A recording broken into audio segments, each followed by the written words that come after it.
ಭಾರತವನ್ನ ಜಗತ್ತಿನ ಮೂರನೇ ಆರ್ಥಿಕ ರಾಷ್ಟ್ರವನ್ನಾಗಿ ಮಾಡಿದ್ದಾರೆ ಮತ್ತು ಅಮೆರಿಕ ಮತ್ತು ರಷ್ಯಾ ನಂತರ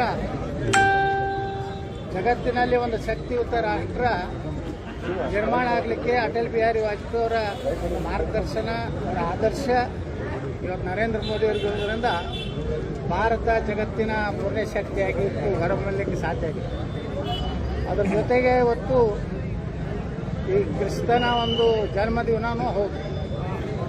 ಇವತ್ತು ಯಾಕೆ ನಾವು ಕ್ರಿಶ್ಚಿಯನ್ರು ಸಹ ಇವತ್ತು ಭಾರತೀಯ ಜನತಾ ಪಾರ್ಟಿ ಕಡೆ ಇವತ್ತು ಬರ್ತಾ ಇದ್ದಾರೆ. ಮೊನ್ನೆಗೆ ಕೇರಳದಲ್ಲಿ ನಡೆದಂಥ ಏನು ತಿರುವನಂತಪುರದ ಮಹಾನಗರ ಪಾಲಿಕೆಯಲ್ಲಿ ಕೆಲವೊಂದು ವಾರ್ಡ್ಗಳಲ್ಲಿ ಕ್ರಿಶ್ಚಿಯನ್ರು 100% ಇದ್ರೂ ಸಹ ಬಿಜೆಪಿಗೆ ಮೊದಲ ಬಾರಿಗೆ ಬಿಜೆಪಿ ಕಡೆ ವಾಲಿದ್ದಾರೆ. ಅಂದರೆ ಅವ್ರಿಗೂ ಸಹ ಇವತ್ತು ಒಂದು ರೀತಿ ಭಯ ಕಾಡ್ತಾ ಇದೆ. ಭಯೋತ್ಪಾದಕರು ವಕಫ್ ಕಾನೂನಿನಿಂದ ಅವರು ಸಹ ಭಯಗೊಂಡು ಇವತ್ತು ಬಿಜೆಪಿ ಮೇಲೆ, ನರೇಂದ್ರ ಮೋದಿ ಅವರ ಮೇಲೆ ವಿಶ್ವಾಸ ಇಟ್ಟು ಇವತ್ತು ಆ ಜನಾಂಗನೂ ಸಹ ಭಾರತೀಯ ಜನತಾ ಪಾರ್ಟಿ ಕಡೆ ಹೋಗ್ತಾರೋ ನೋಡಿದ್ರೆ ಬರುವಂಥ ದಿವಸಗಳಲ್ಲಿ ಭಾರತ ನರೇಂದ್ರ ಮೋದಿ ಅವರ ನೇತೃತ್ವದಲ್ಲಿ ಒಂದು ಶಕ್ತಿಯುತ ರಾಷ್ಟ್ರವಾಗಿ ಇವತ್ತು ನಿರ್ಮಾಣ ಆಗ್ತಾ ಇದೆ ಅನ್ನೋ ಒಂದು ಸೂಚನೆಯನ್ನು ಕೊಡ್ತಾ ಇದೆ. ನಾನು ನನ್ನ ರಾಜಕೀಯ ಜೀವನ ಪ್ರಾರಂಭ ಮಾಡಿದ್ದು ಅಟಲ್ ಬಿಹಾರಿ ವಾಜಪೇಯಿ ಅವರ ಒಂದು ಕಾಲದಲ್ಲಿ ನಾನು ಲೋಕಸಭಾ ಸದಸ್ಯನಾಗಿ ಅವರ ಸಚಿವ ಸಂಪುಟದಲ್ಲಿ ನಾನು ರಾಜ್ಯ ರೈಲ್ವೆ ಸಚಿವನಾಗಿ ಜವಳಿ ಮಂತ್ರಿಯಾಗಿ ಸೇವೆಯನ್ನು ಸಲ್ಲಿಸುವಂಥ ಅವಕಾಶ ನನ್ನ ಜೀವನದಲ್ಲಿ ಸಿಕ್ಕಿದೆ. ಅದಕ್ಕೆ ಒಂದು ಪ್ರಮುಖವಾದಂಥ ರಸ್ತೆ ಇವತ್ತೇನು ಹಿಂದೆ ಇಂಡಿ ರಸ್ತೆ ಅಂತ ಕರಿತಾ ಇದ್ರು, ಅದಕ್ಕೆ ಇವತ್ತು ಭಾರತ ರತ್ನ ಅಟಲ್ ಬಿಹಾರಿ ವಾಜಪೇಯಿ ಮಾರ್ಗ ಅಂತ ಹೇಳಿ ಇವತ್ತು ಅನೇಕ ವರ್ಷಗಳಿಂದ ನಾವು ಅಟಲ್ ಬಿಹಾರಿ ವಾಜಪೇಯಿ ಅವರ ಒಂದು ಮೂರ್ತಿ ಕೂಡಿಸಿ ಪ್ರತಿ ಡಿಸೆಂಬರ್ 25ಕ್ಕೆ ಅವ್ರಿಗೆ ಗೌರವ ಸಲ್ಲಿಸುವಂಥ ಕಾರ್ಯಕ್ರಮ ಮಾಡ್ತೀವಿ. ಇಡೀ ಬಿಜಾಪುರದ ಎಲ್ಲ ದೇಶಭಕ್ತರು, ವ್ಯಾಪಾರಸ್ಥರು, ಎಲ್ಲ ಮಾಹಿತಿಗಳನ್ನು ವಾಜಪೇಯಿಗೆ ಹೊತ್ತು ಗೌರವ ಸಲ್ಲಿಸುವಂಥ ಕಾರ್ಯಕ್ರಮ. 9 ಜನ ಜೀವಂತ ಪರಿಹಾರ ಕೂಡ ಘೋಷಣೆ ಮಾಡಿ. ದುರಂತ ಏನಾಗಿದೆ ಅಂದರೆ ಈ ಬಸ್ಸುಗಳ ಏನು ಅವುಗಳನ್ನು ಇನ್ನೊಮ್ಮೆ ಯಾವ ಕಾರಣದಿಂದ ಸುಡ್ತಾ ಇವೆ ಅನ್ನುವಂಥದ್ದು ಇವತ್ತು ಪೂರ್ತಿ ಇವತ್ತು ಅದನ್ನು ತನಿಖೆ ಆಗಿದೆ. ಯಾಕಂದರೆ ಭಾಳ ಕಡೆ ಇಂಥ ಘಟನೆಗಳಾಗ್ತಾ ಇದೆ. ಕಾರುಗಳು ಸುಡ್ತಾ ಇವೆ, ಜೀವನ ದಾನ ಆಗ್ತಾ ಇದ್ದಾರೆ. ಇವತ್ತು ಬಸ್ಸುಗಳು ಜೀವನ ದಾನ ಆಗ್ತಾ ಇದ್ದಾರೆ. ಅನೇಕ ಕಡೆ ಇಂಥ ಏನು ಘಟನೆಗಳು ನಡೀತಾ ಇದ್ದಾವೆ. ಇದರ ಮೇಲೆ ಸಾರಿಗೆ ಇಲಾಖೆದವರು ಎಲ್ಲ ವಾಹನಗಳನ್ನು ಪರೀಕ್ಷೆ ಮಾಡಿ ಅಲ್ಲಿ ಏನು ಮ್ಯಾನುಫ್ಯಾಕ್ಚರ್ ಡಿಫೆಕ್ಟ್ ಇದೆ, ಏನು ಯಾವ ತಂತ್ರಜ್ಞಾನದಿಂದ ವಿಫಲ ಆಗಿ ಬೆಂಕಿ ಹತ್ತುವಂಥ ಕಾರಣಗಳೇನಿವೆ ಅದನ್ನು ತನಿಖೆ ಮಾಡಿ ಅದನ್ನು ಸೂಕ್ತವಾಗಿ ಮುಂಜಾಗ್ರತಾ ಕ್ರಮ ಏನಂತ ತೆಗೆದುಕೊಳ್ಬೇಕು ಮತ್ತು ಯಾವ ಇನ್ನೂ ಡೇಂಜರ್ ಇದರಲ್ಲಿದೆ ಅಂಥ ಬಸ್ಸುಗಳ ಒಂದು ಲೈಸೆನ್ಸನ್ನು ರದ್ದು ಮಾಡಬೇಕು. ಇಲ್ಲಾಂದರೆ ಅಮಾಯಕ ಜನ ಇವತ್ತು ಜೀವಂತ ದಹನ ಆಗುವುದು ಭಾಳ ಅತ್ಯಂತ ನೋವಿನ ಸಂಗತಿ. ನಾನು ಕೇಂದ್ರ ಸರ್ಕಾರಕ್ಕೂ ನಿತಿನ್ ಗಡ್ಕರಿ ಅವ್ರಿಗೂ ಒತ್ತಾಯ ಮಾಡ್ತೀನಿ, ಯಾವ ಇದರ ಫಾಲ್ಟ್ದಿಂದ ಆಗ್ತಾಯಿದೆ ಅನ್ನೋಂಥದ್ದು ಒಂದು ಏನು ತಂತ್ರಜ್ಞಾನರು ಅದಾರ ಅವರೊಂದು ಕಮಿಟಿ ಮಾಡಿದ್ರು ಎಲ್ಲ ಕಡೆ ಇಡೀ ಆಟೋಮೊಬೈಲ್ ಇದರಲ್ಲಿ ಯಾವುದೇ ಕಾರಣದಿಂದ ಆಗ್ತದೆ ಅನ್ನೋಂಥದ್ದು ತನಿಖೆ ಆಗದೇ ಇದ್ದರೆ ಇಂಥ ಅಮಾಯಕ ಜನ ಪಾಪ ಜೀವಂತ ದಹನ ಆಗೋದೊಂದು ಭಾಳ ಕೆಟ್ಟ ಒಂದು ಪರಿಸ್ಥಿತಿ. ಅದಕ್ಕೆ ಸಾಂತ್ವನೂ ಹೇಳ್ತೀನಿ, ಆ ಕುಟುಂಬಗಳಿಗೆ ಧೈರ್ಯ ಕೊಡುವಂಥ ಶಕ್ತಿ ಕೊಡಲಿ. ಆದರೆ ಮುಂದಿನ ದಿವಸಗಳಲ್ಲಿ ಇದು ಪೂರ್ತಿ ನಿಲ್ಲಬೇಕನ್ನುವಂಥ ಒತ್ತಾಯವನ್ನು ಕೇಂದ್ರ ಸರ್ಕಾರ ಮತ್ತು ರಾಜ್ಯ ಸರ್ಕಾರ ಮಾಡಿದೆ. ಬಾಂಗ್ಲಾದಲ್ಲಿ ಸುರಕ್ಷಿತ ಅಲ್ಲ, ಮತ್ತಷ್ಟು ದೌರ್ಜನ್ಯ ಆಗ್ತದೆ. ನೋಡಿ, ಬಾಂಗ್ಲಾದಲ್ಲಿ ಅತ್ಯಂತ ಹೃದಯ ವಿದ್ರಾವಕವಾದಂಥ ಒಬ್ಬ ಮುಗ್ಧ ಹಿಂದುವನ ಒಂದು ಸಜೀವ ದಾನ ಆಗಿದೆ ದೀಪು ಅನ್ನೋಂಥ ಒಬ್ಬ ವ್ಯಕ್ತಿ. ಇದು ನೋಡಿಬಿಟ್ರೆ ಈ ದೇಶದಲ್ಲಿರುವಂತಹ ಅಕ್ರಮ ವಲಸಿಗಾರರೇನದಾರೆ, ಬಾಂಗ್ಲಾದೇಶದಿಂದ ಬಂದಂಥ ವಲಸಿಗಾರರಿರ್ಬೋದು, ರೋಹಿಂಗ್ಯಾಗಳು, ಇವರೆಲ್ಲರೂ ಒಂದಿಲ್ಲ ಒಂದು ದಿವಸ ನಮ್ಮ ದೇಶಕ್ಕೆ ಅಪಾಯಕಾರಿ. ಆದಷ್ಟು ಬೇಗನೆ ರಾಜ್ಯ ಸರ್ಕಾರ ಕೇವಲ ಮತದ ಸಲುವಾಗಿ ಈ ಮತದ ಸಲುವಾಗಿ ಕಾಂಗ್ರೆಸ್ಸು ಮತ್ತು ಮುಸ್ಲಿಂ ಪರ ಇರುವಂತಹ ಓಟ್ಗಳ ಸಲುವಾಗಿ ದೇಶದಲ್ಲಿ ನುಸುಳುಕೋರನ್ನು ಬಿಟ್ಟಿದ್ದರ ಪರಿಣಾಮವಾಗಿ ಇವತ್ತು ಅವರು ಒಳಗೆ ಸೇರಿದ್ದಾರೆ. ಅವ್ರಿಗೊಂದು ಅಂತಿಮ ಗಡುವು ಕೊಡಬೇಕು. ಇಷ್ಟು ದಿವಸ ಭಾರತದಿಂದ ಹೊರಗೆ ಹೋಗೋದಂದರೆ ಅವನು ಗುಂಡಿಕ್ಕಿ ಕೊಲ್ಲಬೇಕು, ಇಲ್ಲಾಂದರೆ ನಮ್ಮ ದೇಶ ಉಳಿದಿಲ್ಲ. ನಾವು ಈಗ ಶಾಂತಿ ಮಂತ್ರ ನಡೆದಿಲ್ಲ, ಅವನ ಗುಂಡಿಕ್ಕಿ ಕೊಲ್ಲಕ್ಕೆ ಪ್ರಾರಂಭ ಮಾಡಿದ್ರೆ ಗುರ್ತಾಗ್ತದೆ ಜಗತ್ತಿಗೆ. ನಾವು ಸಹ ನಮಗೆ ಏನಾದರೂ ಸುಟ್ಟರೆ ನಾವು ನಿಮಗೆ ಸುಡ್ತೀವನಂತ ಸಂದೇಶ ಹೋಗಲೇಬೇಕು. ಇಲ್ಲಾಂದರೆ ಇವತ್ತೇನೋ ಬಾಂಗ್ಲಾದೇಶದಲ್ಲಿರುವಂಥ ಹಿಂದೂಗಳು ಬಹಳ ಅತಂತ್ರ ಸ್ಥಿತಿಯಲ್ಲಿದ್ದಾರೆ, ಬಹಳ ಭಯದ ವಾತಾವರಣದಲ್ಲಿದ್ದಾರೆ. ಅದಕ್ಕೆ ಇಲ್ಲಿಂದ ಬಾಂಗ್ಲಾದೇಶಿಯರನ್ನ ರೋಹಿಂಗ್ಯಾಗಳನ್ನು ಒದ್ದು ಹೊರಗೆ ಹಾಕಬೇಕು, ಅವ್ರಿಗೆ ಬೆಂಬಲ ಕೊಡುವಂಥವ್ರನ್ನ ಒದ್ದು ಹೊರಗೆ ಹಾಕಬೇಕು, ಅವ್ರ ಜೊತೆ ಅವರು ಹೋಗಬೇಕು. ಅಲ್ಲಿರುವಂಥ ಹಿಂದೂಗಳನ್ನು ಭಾರತಕ್ಕೆ ತಗೊಂಡ್ಬರ್ಬೇಕು, ಅವ್ರಿಗೆ ಮತದಾನ ಹಾಕಿ ಕೊಡಬೇಕು, ಅವ್ರಿಗೆ ಎಲ್ಲ ರೀತಿಯ ಸೌಲಭ್ಯ ಕೊಟ್ಟು ಹಿಂದೂಗಳ ರಕ್ಷಣೆ ಮಾಡೋದು ಕೇಂದ್ರ ಸರ್ಕಾರ ಈಗಾಗಲೇ ಮಾಡ್ತಾ ಇದೆ. SIR ಅಂತ ತೊಗೊಂಡು ಬಂದಾರೆ. ಅದರ ಮೂಲಕ ತಮಿಳುನಾಡಲ್ಲಿ ಸುಮಾರು 1 ಕೋಟಿ ಸಮೀಪ ಬಾಂಗ್ಲಾದೇಶಿಯರು ಏನು ನಕಲಿ ಮತದಾರರು ಸಿಕ್ಕಿದ್ದಾರೆ. ಪಶ್ಚಿಮ ಬಂಗಾಳದಲ್ಲಿ ಸುಮಾರು 50 ಲಕ್ಷ ಸಿಕ್ಕಿದ್ದಾರೆ. ಬಿಹಾರದ ಚುನಾವಣೆಯಲ್ಲಿ ಸಹ SIR ಆಗಿದ್ದರಿಂದ ನಾವು ಒತ್ತಾಯ ಮಾಡ್ತೀನಿ ಕೇಂದ್ರ ಸರ್ಕಾರಕ್ಕೆ, ಕರ್ನಾಟಕದಲ್ಲಿಯೂ ಇವತ್ತು SIR ಬರಬೇಕು. ವಿಜಯಪುರ ನಗರ ವಿಧಾನಸಭೆಯಲ್ಲಿ ಸುಮಾರು 20,000 ನಕಲಿ ಮತದಾರರಿದ್ದಾರೆ.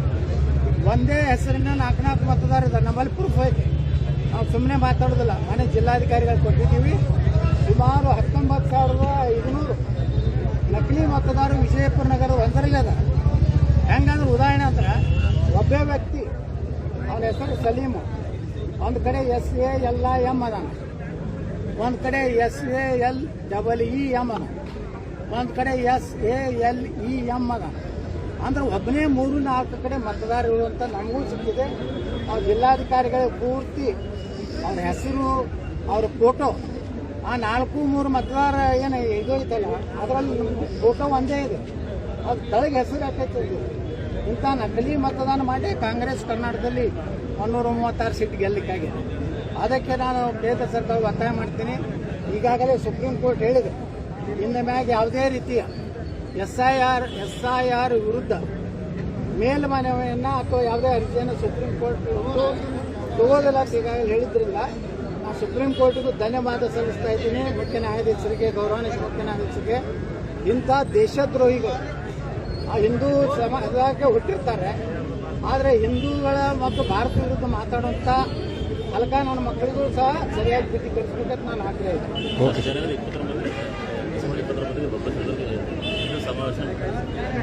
ಬಸವಾದಿ ಶರಣರ ಉತ್ಸವ ಅಂತ ಮಾಡ್ತಾ ಇದ್ದಾರೆ. ಕನೇರಿ ಸ್ವಾಮಿಗಳನ್ನು ಕರೀತಾರೆ. ಕನೇರಿ ಮಠದ ಶ್ರೀಗಳು ನೋಡ್ರಿ, ಈಗ ಅವರು ಕರ್ನಾಟಕಕ್ಕೆ ನಿರ್ಬಂಧ ಹಾಕುವಂಥ ಕೆಲಸ ಕೆಲವೊಂದು ಮಾಡಿದ್ದಾರೆ. ಅದನ್ನು ನಾನು ತೀವ್ರವಾಗಿ ಖಂಡಿಸ್ತೇನೆ. ಎಲ್ಲರಿಗೂ ಇವತ್ತು ನಿನ್ನೆ ಒಬ್ಬ ಸ್ವಾಮಿ ಜಮಖಂಡಿ ಅವ ಏನು ಟಿಪ್ಪು ಸುಲ್ತಾನ್ ಹೊಗಳೇನ ಮುಸ್ಲಿಮರ ಕ್ಯಾಂಡಿಡೇಟ್ನಿಂದ ಸೋಲಿಸ್ತಾ ಒಬ್ಬ ಕ್ಯಾಮಿ ಹಾಕೊಂಡ ಇಂಥ ತಾಯ್ಗಂಡ್ರೆ ಏನು ಅದಾರಲ್ಲ ಅವ್ರ ಮ್ಯಾಗೆ ಆಕ್ಷನ್ ತಗೋಲ್ಲ. MP ಪಾಟೀಲ್ ಅಂತ ಮತ್ತೆ ಹೋಗೋದು ದಮ್ಮಿಲ್ಲ. ಕನೇರಿ ಮಠದ ಮ್ಯಾಗೆ ಹಾರಾಡ್ತಾರಲ್ಲ ನಮ್ಮ MP ಪಾಟೀಲ್, ತಗೊಳ್ಳಿ, ಅವ್ರ ಮದ್ದು ಕ್ರಮ ತಗೊಳ್ಳಿ. ಅವ್ರಿಗೂ ಜಿಲ್ಲಾ ನಿರ್ಬಂಧ ಹಾಕಲಿ. ಅವ್ರಿಗೂ ಏನು ನಿಮ್ಮ ಪ್ರಚೋದನಾಕಾರಿ ಭಾಷಣ, ದ್ವೇಷ ಭಾಷಣ ಅಂತೆಲ್ಲ ಕೇಸ್ ಈಗಿದ್ದ ಸಂವಿಧಾನದಲ್ಲಿ ಅವಕಾಶ ಇದೆ. ದ್ವೇಷಿ ಭಾಷಣ ಮಾಡಲಿಕ್ಕೆ ಬಾಬಾ ಸಾಹೇಬ್ ಅಂಬೇಡ್ಕರ್ ಅದಕ್ಕೂ ಎಲ್ಲ ರೀತಿ 5 ವರ್ಷ ಶಿಕ್ಷೆ ಇದೆ. ಅದಕ್ಕೂ ಇದು ಉದ್ದೇಶಪೂರ್ವಕವಾಗಿ BJP RSS ಇದು ಮಾಡಲಿಕ್ಕೆ MP ಪಾಟೀಲ್ ಹೇಳ್ಯಾರ. ಮೊನ್ನೆ BJP ಯಾಕೆ ಅನ್ಸುತ್ತೆ, ನಾವು ಯಾರಿಗೂ ಅನ್ಸೋದಿಲ್ಲ, ನಿಮಗೂ ಅನ್ಸೋದಿಲ್ಲ, ನಮ್ಮ ವಿರುದ್ಧ BJP ಇದ್ದವ್ರಿಗೂ ಅನ್ಸೋದಿಲ್ಲ.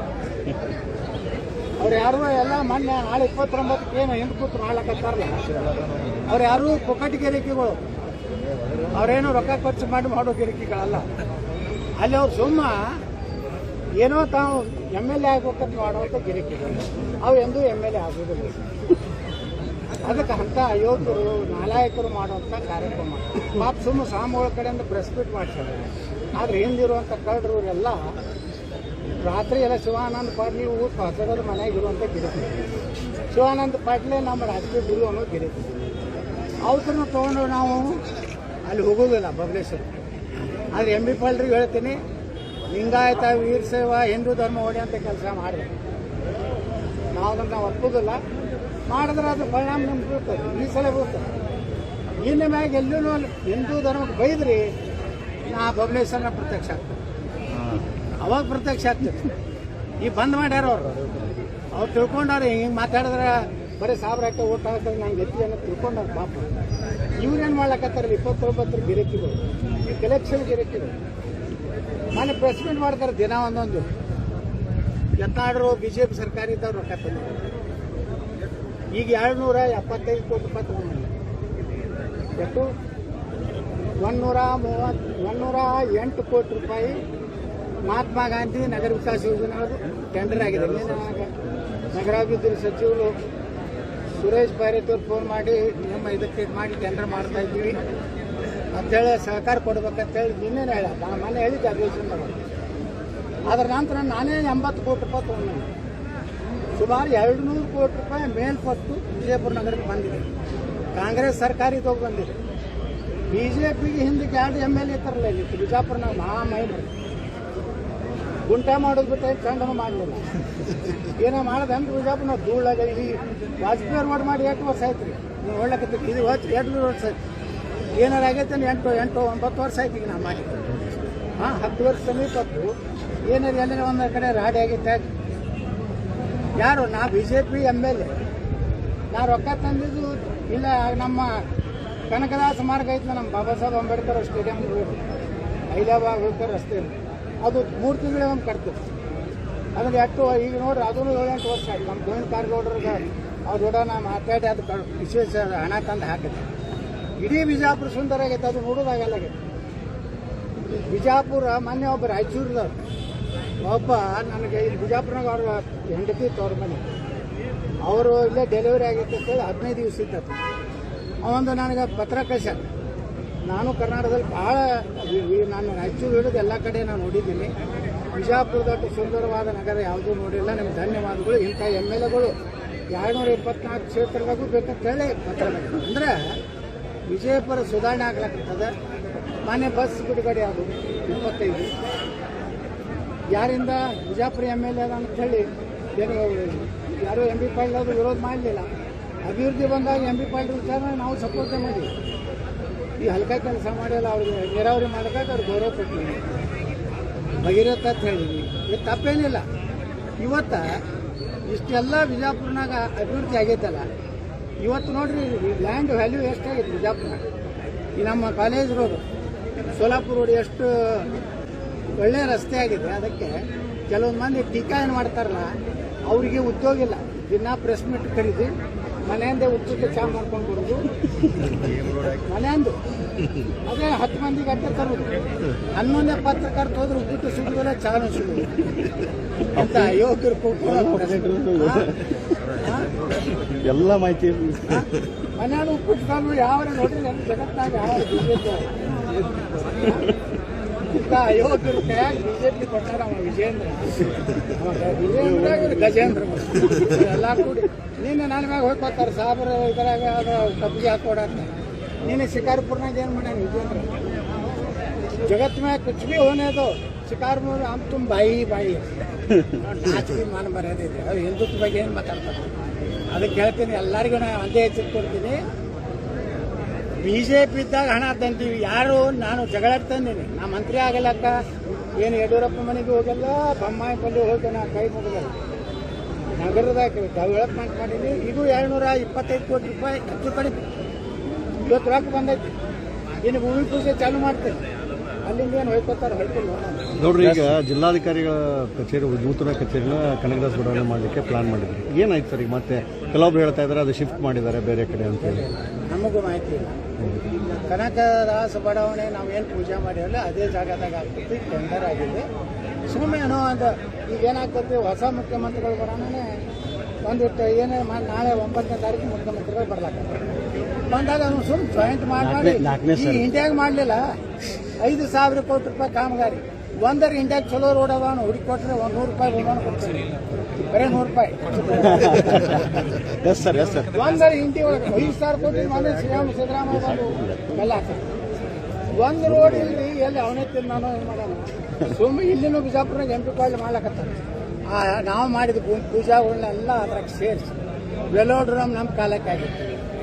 ಬಾಬಾ ಸಾಹೇಬ್ ಅಂಬೇಡ್ಕರ್ ಮೂರ್ತಿ ನಾವು ಕೊಡ್ಸಿದ್ವಿ ಅದನ್ನ ಉದ್ಘಾಟನೆ ಅಲ್ಲ ಈ ಬಾರಿ ಏನಾದ್ರು ಆಗುತ್ತಾ ಅಂತ ಜಿಲ್ಲಾಧಿಕಾರಿ, ಯಾಕಂದ್ರೆ ನೀವು ಎರಡು ಉದ್ಘಾಟನೆ ಮಾಡಿದ್ರಿ, ಅಲ್ಲ ಹಣ ಕೂಡ ಬಿಡುಗಡೆ ಆಯಿತು. ಬಿಡುಗಡೆ ಆಗಿತ್ತು, ಅವಾಗ 25 ಕೋಟಿ ಬಿಡುಗಡೆ ಆಗಿತ್ತು. ಈ ಮಾತು MB ಪಾಲ್ರು ಬಂದಾಗ ಮಾಡಿಫಿಕೇಶನ್ ಮಾಡಿ ಅದು ನಾವು PWD ಕೊಟ್ಟಿದ್ದೀವಿ. ಈಗ ಕರ್ನಾಟಕ ಗ್ರಾಮೀಣ ಕೊಟ್ಟ ಅಷ್ಟೇ. ನಾವು PWDಗೆ ಯಾಕೆ ಕೊಡೋದು ಅಂದ್ರೆ ಒಳ್ಳೇದು ಮಲ್ಟಿ ವರ್ಕ್ ಆಗ್ತದೆ ಅಂತ ಹೇಳಿದ್ವಿ. ಸ್ವಲ್ಪ ನಮ್ಮ MB ಪಾಲ್ರಿಗೆ ಸಾಬ್ರ ಮಾಡಿ ತಿಳ್ತಾರೆ. ನಾವೆಲ್ಲ ಒಂದು ಗುಡಿ ಟೈಪ್ ಮಾಡಿದ್ವಿ, ಅದನ್ನು ಸ್ವಲ್ಪ ಮಸೀದಿ ಟೈಪ್ ಮಾಡಿರುತ್ತೆ. ಇದೇ ಮಾಡೋರು ನಮ್ಮ MB ಪಾಲ್ರು ಏನು ಮಾಡೋದು, ಇದ್ದಿದ್ದನ್ನೇ ಮಾಡೋದು. ನಾ ಮಾಡೀನಿ ಇವತ್ತಿನ ದಿವಸ, ನಾ ಮಾಡೀನಿ ಇವತ್ತಿನ ದಿವಸ. ಅದು 32 ಕೋಟಿ ರೂಪಾಯಿ ಬೇಕು. ನಮ್ಮಲ್ಲಿ ವಕೀಲ ದಿವಾಳಿ ಆಗಿತ್ತು ಅಂತ ಹೇಳಿ ಅದಕ್ಕೆ ನಾವು ಪ್ರಯತ್ನ ಮಾಡಾಕತ್ತೀವಿ. ಅದು 32 ಕೋಟಿ ಅವ್ರು ಪರಿಹಾರ ಕೊಟ್ಟು ಅಲ್ಲಿ ಆ ಮಾಲೀಕರಿಗೆ ಪರಿಹಾರ ಕೊಟ್ಟ ಮ್ಯಾಗೇ ಅದನ್ನ ಕೆಲಸ ತೊಗೋಬೇಕಂತ ಹೇಳಿದ್ದೀವಿ. ಇನ್ನೂ ಪ್ರಯತ್ನ ಮಾಡ್ತೀವಿ. ನಾಳೆ ಮುಖ್ಯಮಂತ್ರಿ ಬರ್ತಾರಲ್ಲ 9ನೇ ತಾರೀಕಿಗೆ, ಅವಾಗೂ ಮನವಿ ಕೊಡ್ತೀವಿ. ಅದ್ರ ಜೋಡ ಇನ್ನೊಂದು 150 ಕೋಟಿ ರೂಪಾಯಿ ಇನ್ನೊಂದು ಪ್ರಾಜೆಕ್ಟ್ ಇದೆ. ನಮ್ಮ ಬಾಬಾ ಸಾಹೇಬ್ ಅಂಬೇಡ್ಕರ್ ಅವರ ಪುತ್ಥಳಿ ಹಿಂದೆ ಅಂದ್ರೆ ಸ್ಟೇಡಿಯಂದ ರಸ್ತೆ ಹಿಂದೆ ಹಿಡಿದು ಪೂರ್ತಿ ಶಿವಾಜಿ ಸರ್ಕಲ್ವರೆಗೆ, ಛತ್ರಪತಿ ಶಿವಾಜಿ ಮಹಾರಾಜ ಸರ್ಕಲ್ವರೆಗೆ ಒಂದು ಫ್ಲೈಓವರ್ ಮಾಡಬೇಕಂತೇಳಿ ಇವಾಗ 150 ಕೋಟಿ ರೂಪಾಯಿ ಪ್ರಪೋಸಲ್ ಇಟ್ಟಿವಿ. ನಾಳೆ ಮುಖ್ಯಮಂತ್ರಿಗಳು ಬಂದಾಗ ಜಿಲ್ಲಾ ಉಸ್ತುವಾರಿಗಳ ಮುಖಾಂತರ ಮುಖ್ಯಮಂತ್ರಿ. ಭಾರತದ ವಧುವನ್ನು ನೋಡಲು ನಾನು ತುಂಬಾ ಉತ್ಸುಕಳಾಗಿದ್ದೇನೆ. ಪ್ರತಿಯೊಂದು ಸಂಪ್ರದಾಯ ಆಭರಣಗಳ ಪ್ರಕಾಶಮಾನವಾದ ಅಲಂಕಾರ ವಧುವಿನಿಂದಲೇ ಮಾತ್ರ ಕಾಣಬಹುದು.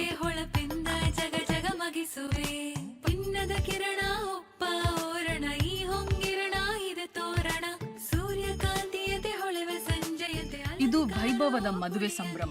ಮಲಬಾರ್ ಗೋಲ್ಡನ್ ಡೈಮಂಡ್ಸ್ ಅವರಿಂದ ಭಾರತದ ವಧುವರಿಗೆ ಪ್ರೀತಿಯ ಸಮರ್ಪಣೆ.